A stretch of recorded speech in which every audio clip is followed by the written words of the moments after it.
Hello and welcome. Welcome to Input English. Today, I'd like to offer you 3 important concepts to help you with an annoying part of learning English. The annoyance is forgetting.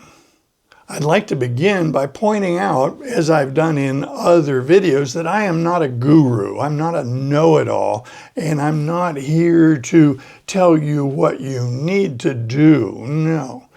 I am a language learner, I'm an enthusiast, and I've learned a lot about how to acquire language over many years, and I'm trying to share what I know.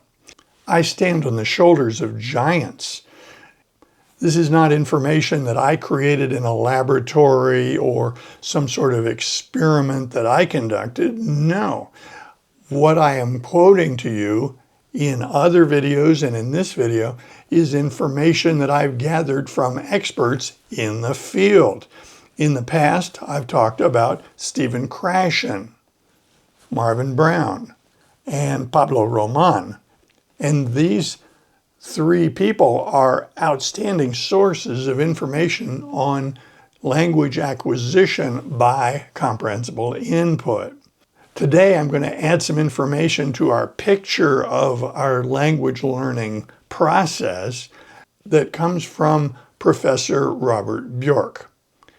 Professor Bjork is with UCLA, and he is a cognitive psychologist, an expert on memory, learning, and forgetting. Now, we are very fortunate because there are a lot of videos on YouTube available that include mini lectures and interviews with Robert Bjork. And so if you search on YouTube and you want to listen to his presentations, they're available. So with that behind us, let's get started. The first concept is forgetting is not what it appears to be.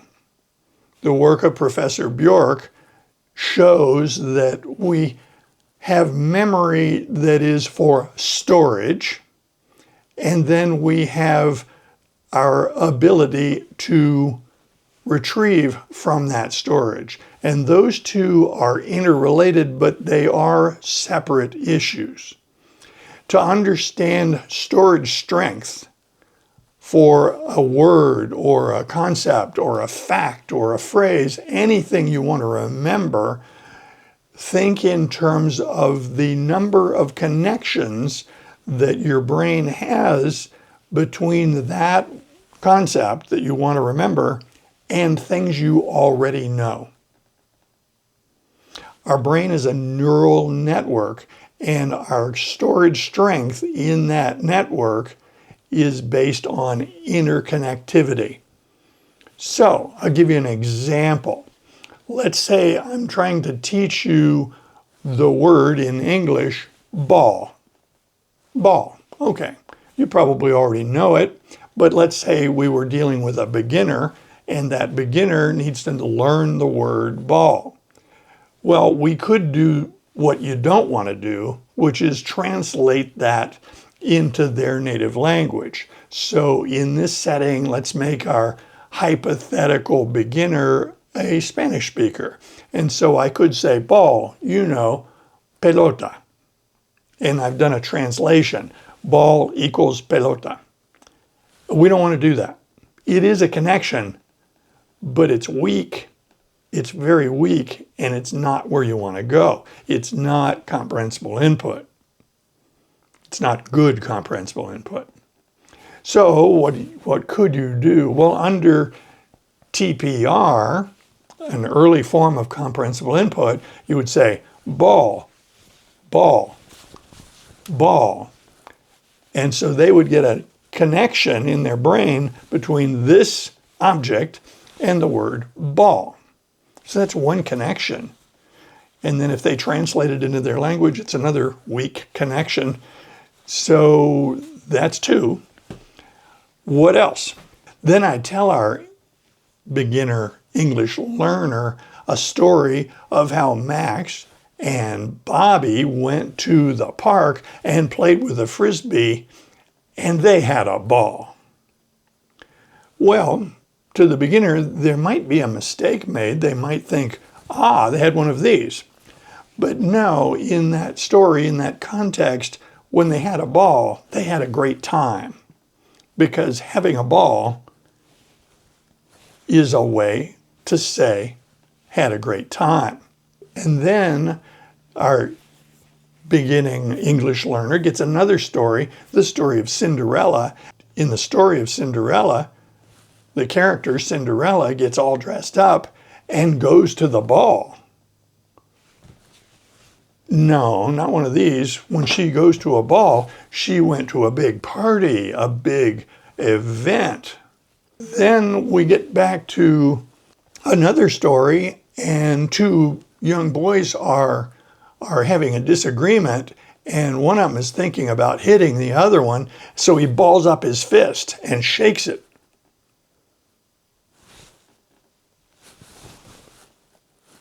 No, he balled up his fist. He made it into a ball. So now, with those few stories, you've got multiple connections. That's going to give you a very strong storage strength. And then, over time, you don't think about the word ball for days, weeks, months, and then you see one of these, and you think, what do they call that? And it's tempting to say, he just forgot the word. No, he lost the ability to retrieve the word, but it's super easy to get back because you've got all those connections in the neural network. All that storage strength is still there. It's not erased. You haven't really lost anything. It's just that the retrieval strength has been decreased. And with a quick review, kaboom, you got it. And you've got all of it. So don't think of forgetting when you learn languages as a flaw or a fault. It's not abnormal. It's very normal. And it's useful. And we're going to get into that in a minute. So the first concept is forgetting during the language learning process is not what it appears to be. Number two, there is use to forget things. I'll tell you a story. Recently, we had someone come visit us, and they flew into town, rented a car, pulled up their device, and looked at an app they had, and it had our address, and it gave directions, and he followed the app and went directly to our old house. Because he and the device didn't delete our old address. Now, on a different app, he had our new address. It would have been very easy for him to come here, but the old address was still in memory, and he acted on it, and it was a problem. When we try to remember where we put our wallet, we don't want to go through a list of 25,000 places we put our wallet over the past 20 years. We need to only review the recent stuff, like where you put it in the past day or two. What was I doing? You don't want to have to go through every place you've ever been that's cataloged in memory. You want to have most of that irretrievable so that it doesn't take up a lot of time when you're trying to access the one place your wallet actually is. So it is useful to forget things, that is, lose access to information that is not in current use. It's part of our neurophysiology. It's the way our brain works. This is adaptive. This is good. The third concept with forgetting is it gives you a great opportunity because of the way the brain works. So let's say you have a word, phrase, something, a fact in memory that you learned a while back, and you can't remember it now. You can't retrieve it because you haven't accessed it recently. And then you do a quick review and say, aha, that's it, and you find it. That review process that you go through to rebuild the retrieval ability for that thing you had forgotten, that allows you to strengthen the storage strength, and you can actually learn more in that setting where you had it in your memory, you lost access to it, that is, you forgot it, but it's still in memory, you just don't have access. You re-review, you refresh the memory, and that will build stronger connections. In our language learning journey, we're going to learn a lot. Hopefully we'll have a lot of connections between what we're trying to learn and its various meanings so that we have a very robust understanding of that thing we're trying to remember, that word, phrase, grammar, whatever. But we're going to forget things. We're going to lose the ability to access it. The key thing here is don't get upset. It's normal. It's part of the process. It happens to everybody, and it is not a flaw in the system. It's not a problem with you, and it's not something that would deserve any anxiety. When I forget a word that I was sure I learned in Spanish, or I forget a way to say something in Spanish, what do?